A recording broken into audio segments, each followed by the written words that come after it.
When kindness speaks louder than words, the morning air carried the rich scent of roasted coffee beans as David Chen adjusted his security badge and stepped in to Brew and Bean, the bustling cafe on the ground floor of Sterling Tower.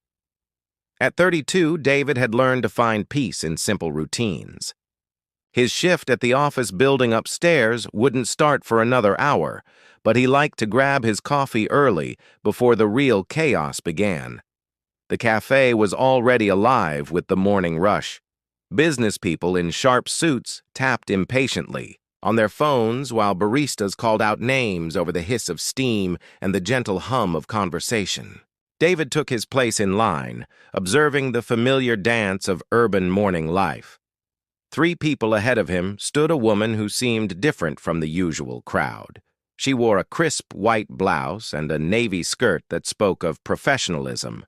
But there was something softer about her presence. Her dark hair was pulled back in a simple ponytail, and she carried herself with quiet confidence rather than the aggressive urgency that marked most of the tower's executives. Emma Rodriguez had chosen her outfit carefully that morning. As the CEO of Rodriguez Innovations, the company that occupied the top 3 floors of Sterling Tower, she was used to commanding attention the moment she walked into any room, but today she had deliberately dressed down, leaving behind her usual designer suits and expensive jewelry. She wanted to observe her employees and the building's atmosphere without the filter of her position. "Large cappuccino with oat milk, please," Emma said to the young barista, her voice warm but tired. The past month had been exhausting, filled with board meetings, merger discussions, and the constant pressure of leading a company through uncertain times. "That'll be $6.50, the barista replied with a practiced smile. Emma reached into her leather purse, her fingers searching for her wallet. A frown crossed her face as she felt around the main compartment, then the side pockets. Her heart sank as reality hit her. In her effort to dress down and blend in, she had grabbed a different purse, one without her wallet. "I'm so sorry," she said, her cheeks flushing with embarrassment. "I think I left my wallet upstairs in my office. Could you possibly hold the drink for just a few minutes while I—" The barista glanced at the growing line behind Emma, her expression shifting, from friendly to slightly strained. "I'm really sorry, but we can't hold drinks during the morning rush. You could try coming back later." Emma felt the eyes of other customers on her, their impatience palpable. She had never been in this position before, unable to pay for something as simple as a cup of coffee. The irony wasn't lost on her that she could buy the entire cafe if she wanted to, yet here she stood, helpless over $6.50. "It's just coffee," came a gentle voice from behind her. "Happens to everyone." Emma turned to see David stepping forward. He was tall with kind brown eyes and an easy smile that immediately put her at ease. His security badge caught the light as he moved, but there was nothing intimidating about his presence, only warmth and genuine concern. "You don't need to," Emma began, but David was already pulling out his phone. "Really, it's no problem," he said, tapping his phone against the payment reader. The transaction went through with a soft beep, and the tension in the line immediately dissolved. The barista handed Emma her cappuccino with a relieved smile. "Thank you, sir. That was very kind." David nodded to the barista, then turned to Emma. "There you go. I hope your day gets better from here." Emma held the warm cup in both hands, staring at this stranger who had just solved her problem without hesitation or expectation. "I don't know how to thank you. This is so embarrassing. I'm usually more organized than this." "We all have those days," David said with an understanding smile. "Don't worry about it. But I should pay you back. I can run upstairs and get my wallet." David held up a hand gently. "Honestly, it's fine. I've been in your shoes before. Someone helped me out once when I needed it, and they told me to just pass it forward someday. Consider this me passing it forward." Emma studied his face, searching for any sign of ulterior motive or recognition. She was used to people being kind to her because they knew who she was and what she could do for them. But David's eyes held only genuine warmth and the kind of quiet strength that comes from someone who has faced real hardship and chosen kindness. "Anyway, what's your name?" she asked softly. "David. David Chen." He extended his hand and she shook it, surprised by the calluses that spoke of work beyond his current security position. "Emma," she replied, deliberately not giving her last name. "Thank you, David. Really." David nodded and was about to turn away when Emma accidentally bumped into the person behind her, causing her cappuccino to slosh slightly and splash onto her white blouse. She looked down at the growing stain with dismay. Without a word, David reached into his pocket and pulled out a clean handkerchief. "May I?" he asked, gesturing toward the stain. Emma nodded, touched by his thoughtfulness. David gently dabbed. At the coffee stain, his movements careful and respectful. "It's not too bad," he said. "Should come out with a little cold water." "You carry handkerchiefs?" Emma asked, a smile tugging at her lips. David chuckled. "My grandmother insisted they were essential. Old habits die hard, I guess." As he finished helping with the stain, Emma found herself studying his face more closely. There was something about him that intrigued her. A depth that suggested he had stories to tell, experiences that had shaped him into the kind of man who carried handkerchiefs and helped strangers without expecting anything in return. "Well, David Chen," she said, taking a sip of her cappuccino, "you've officially made my day. I hope good things come back to you." David smiled that easy smile again. "They already have. Have a great day, Emma." As he walked away toward the elevator bank, Emma remained standing by the counter, watching him go. She noticed the way he held the door for an elderly man struggling with a walker, the patient way he waited for the man to get settled before pressing the elevator button. Even in these small interactions, David's character shone through. Emma had built her career on reading people, on identifying talent and potential in others. It was a skill that had served her well in business, helping her surround herself with the right team and make strategic partnerships. But this was different. David's kindness hadn't been calculated or performed. It had been as natural as breathing.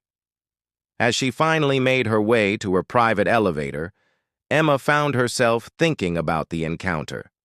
In her world of corporate politics and strategic relationships, genuine kindness was rare.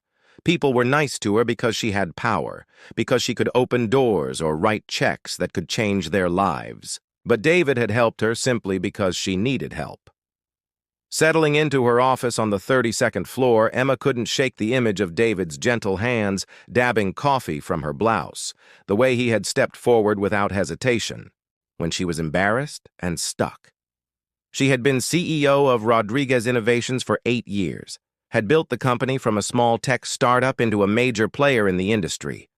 She was used to being in control, to having solutions at her fingertips, but David had reminded her of something she had almost forgotten, that sometimes the most powerful thing you can do is simply show up for another person without agenda or expectation. As she prepared for her first meeting of the day, Emma found herself smiling, already looking forward to tomorrow morning's coffee run. The interview that changed everything. 3 weeks had passed since the coffee shop encounter, but Emma Rodriguez found herself thinking about David Chen more often than she cared to admit. She had made several trips back to Brew and Bean, hoping to run into him again, but their schedules never seemed to align. Each time she missed him, she felt a strange mixture of disappointment and anticipation. The opportunity came unexpectedly during a routine meeting with her head of human resources, Janet Morrison. They were reviewing applications for a new position, Director of Community Relations, a role Emma had created to bridge the gap between Rodriguez Innovations and the local community. "We have some excellent candidates," Janet said, spreading folders across Emma's glass conference table.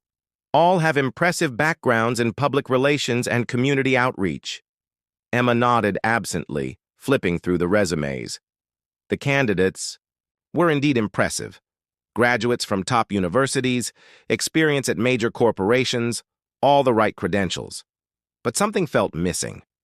Janet, do we have any applications from internal candidates? Anyone from building security or maintenance who might have applied? Janet looked surprised. Well, there were a few, but they didn't meet the basic requirements. Most don't have the educational background or relevant experience we're looking for. Show me anyway, Emma said, her instincts telling her to dig deeper. Janet reluctantly pulled out a smaller stack of folders. These were the internal applications we received. Honestly, Emma, I don't think any of them are viable candidates for such an important position. Emma began scanning through the internal applications, and her heart stopped when she saw a familiar name. David Chen. She opened his file carefully, trying to keep her expression neutral. His resume told a story that was both impressive and heartbreaking. David had graduated with honors from State University with a degree in communications and sociology. He had worked for 5 years at Community First, a nonprofit organization, where he had risen to program director and had been responsible for managing relationships between the organization and local businesses, schools, and government agencies. But then there was a gap. 3 years with no employment history, followed by his current position as a security guard at Sterling Tower. At the bottom of his application, David had included a brief cover letter. I am applying for the Director of Community Relations position because I believe that real change happens when people connect with each other authentically. My previous experience taught me that the most effective community programs are built on trust, respect, and genuine care for others. I understand that my recent work history may not seem relevant, but I have learned valuable lessons about resilience, humility, and the importance of showing up for others, even in small ways. I would welcome the opportunity to discuss how these experiences could benefit Rodriguez Innovations and the community we serve.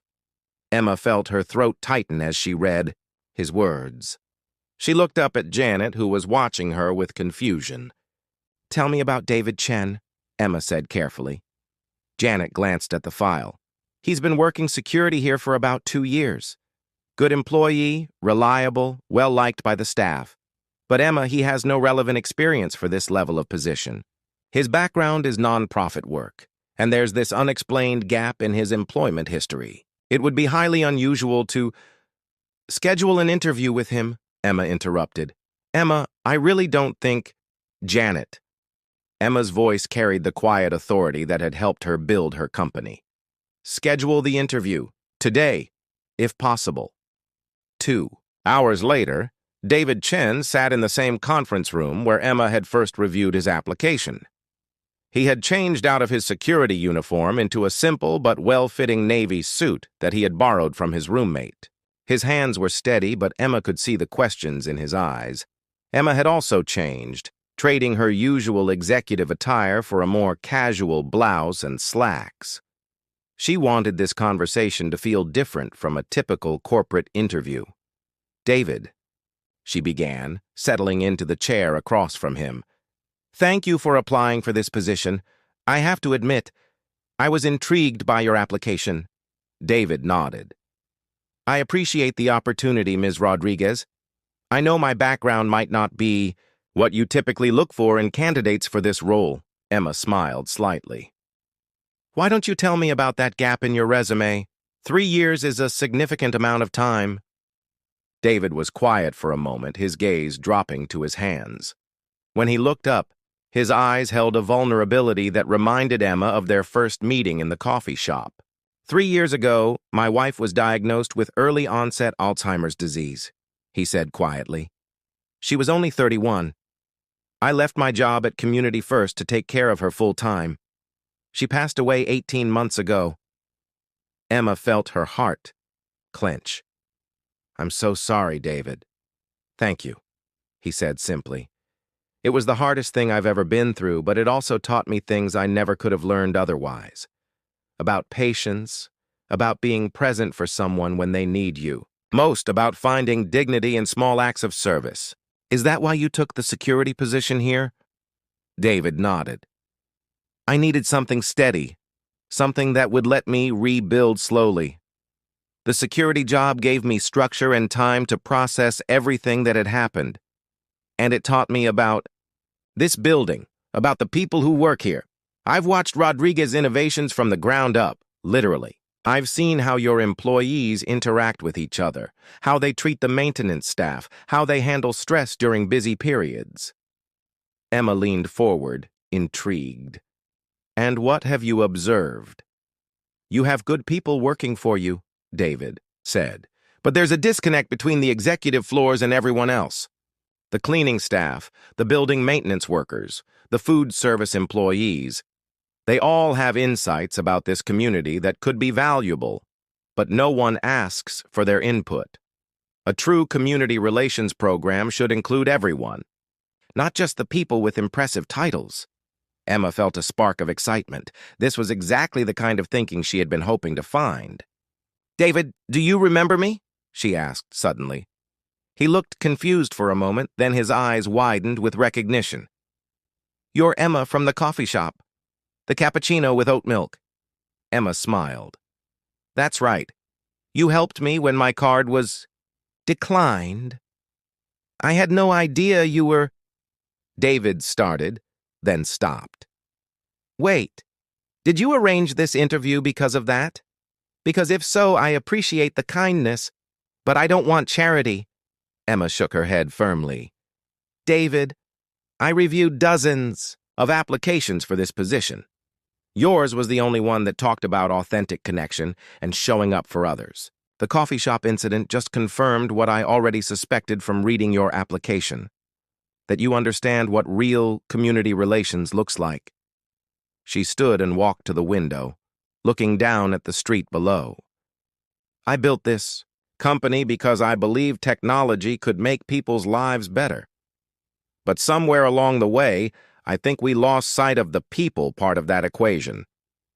We've become successful, but we've also become isolated." Turning back to David, she continued, "I don't need someone with an MBA and 10 years of corporate experience. I need someone who understands that community relations isn't about managing public perception. It's about actually caring about the community and showing up for people when they need it." David was quiet for a long moment. "What exactly would this job entail?" Emma sat back down, her excitement growing. "You would be responsible for developing and implementing programs that connect Rodriguez Innovations with the local community. That could mean partnerships with schools, support for local nonprofits, programs for the elderly, job training initiatives, whatever you think would make the biggest difference. And you would trust me to make those decisions? I would trust you to make them with input from the community itself. The budget would be substantial. We're talking about $1 million annual program budget. But more than that, you would have my full support and the authority to speak for the company in community matters." David stared at her. "Ms. Rodriguez, 3 weeks ago, I was just a security guard who helped you buy coffee. Are you sure you want to offer me this level of responsibility?" Emma smiled.